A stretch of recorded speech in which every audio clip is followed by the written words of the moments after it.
Hi guys! Samahan niyo akong magluto ng version ko ng pork steak. At ito nga, nilagyan ko ng bawang at sibuyas, ang pork chop, inilagay ko na yung kalamansi, at isusunod ko na rin yung toyo.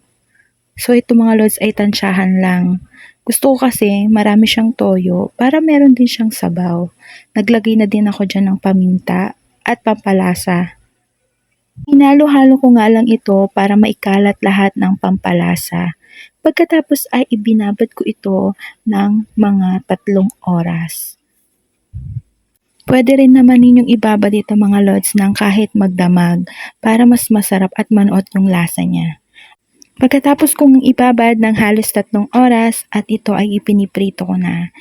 Pagkatapos kong iprito ay nagisa ako ng bawang at sibuyas, inilagay ko na yung napritong karne at syempre nilagay ko rin yung pinagbabaran.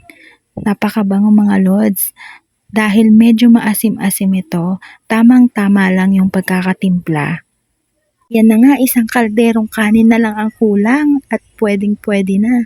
Thanks for watching mga lods. Happy eating!